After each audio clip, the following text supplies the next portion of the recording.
In the year 674 AD, the fate of an entire civilization balanced on stone walls and burning seas. Constantinople, the glittering capital of the Byzantine Empire, stood as the last great shield between the Christian world and an expanding Islamic caliphate that had already consumed vast territories. Syria had fallen, Egypt was gone. North Africa was slipping away. Now the Arab fleets had turned their attention to the greatest prize of all, the city that controlled the narrow throat between East and West, the hinge of Europe itself. If Constantinople fell, nothing substantial remained to stop the advance into the Balkans and beyond. Rome was a shadow. Western kingdoms were fractured and weak.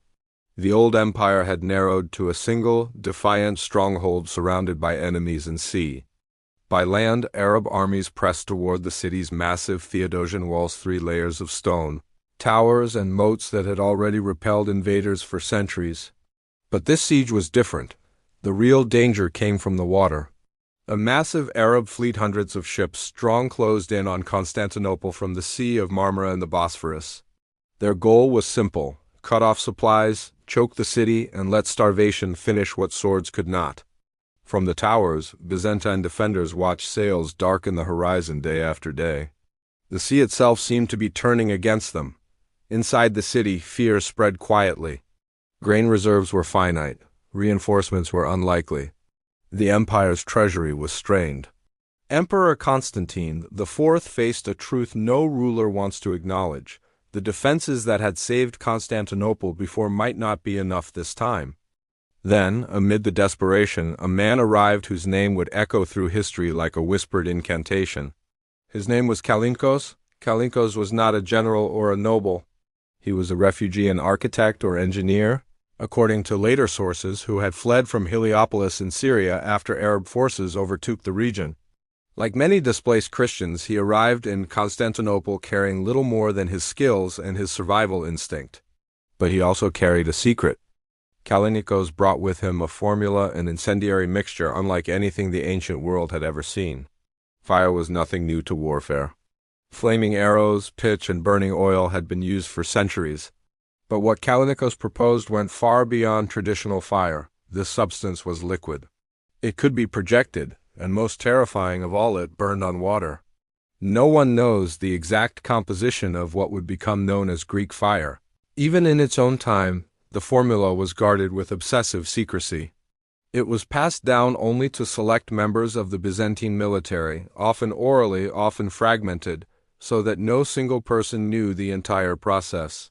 Historians believe it likely contained a mixture of petroleum derivatives, sulfur, quicklime, and resin, but the truth may never be fully known. What mattered was its effect. When ignited, Greek fire did not behave like ordinary flames. Water did not extinguish it.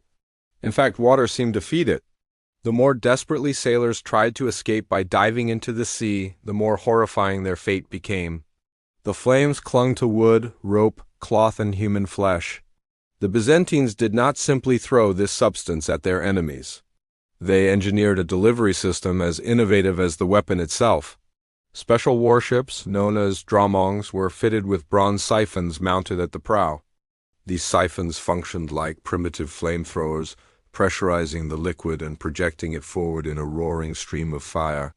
Some accounts describe the sound as thunderous, accompanied by thick smoke and a stench that lingered long after the flames died. To the sailors watching from Arab ships, it must have looked like the sea itself had turned against them. When the Byzantine fleet finally sailed out to meet the besieging armada, the attackers expected a conventional naval engagement, boarding actions, arrows, ramming maneuvers. They did not expect fire to pour across the waves. At the signal, the siphons ignited. Jets of liquid flame arced through the air and struck the wooden hulls of enemy ships. The fire spread instantly, crawling across decks and rigging with unnatural speed. Water thrown onto the flames did nothing. In panic, sailors leapt overboard only to find the surface of the sea burning around them. Contemporary chroniclers described scenes of utter chaos. Ships collided as crews abandoned their posts. Oarsmen screamed as fire raced along the oarports. Sails collapsed into flaming shrouds. Some vessels were consumed so quickly that they never had a chance to turn away. The psychological impact was as devastating as the physical destruction. The Arab sailors had no defense against this weapon. They had never encountered anything like it. To many, it seemed supernatural, a divine punishment unleashed by the Christian God. Rumors spread rapidly through the fleet that the Byzantines possessed a holy fire, a substance blessed by heaven itself. The siege broke. The Arab fleet withdrew in disarray, suffering catastrophic losses.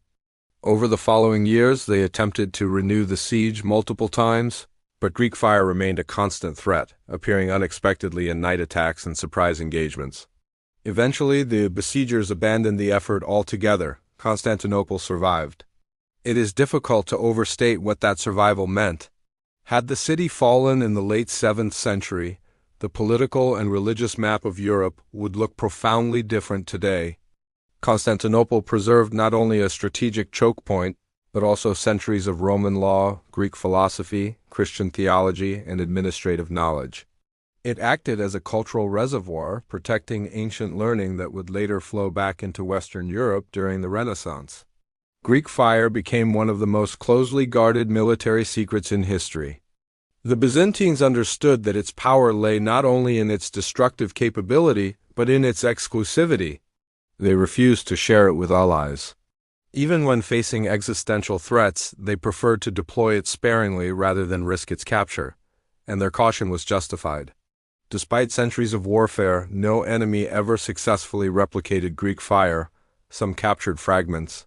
Others attempted crude imitations using pitch or oil. None achieved the same effect. The weapon faded into legend as the empire itself slowly declined, its formula lost somewhere between dying traditions and forgotten workshops. What remains are the accounts, starified descriptions written by survivors who watched water burn and ships vanish in seconds. Even today, Greek fire retains an almost mythic quality, straddling the line between chemistry and alchemy, engineering and miracle. Yet it was not magic that saved Constantinople. It was human ingenuity, born of desperation.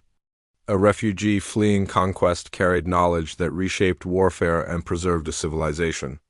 In a moment when everything seemed lost, one invention tipped the balance of history. The walls of Constantinople held, but it was the fire on the sea that truly stopped the tide. And for centuries afterward, whenever enemy fleets approached the city, they did so with dread. Not just of the walls, not just of the soldiers, but of the moment the water itself might ignite beneath their ships, reminding them that sometimes history is decided not by armies but by a single spark.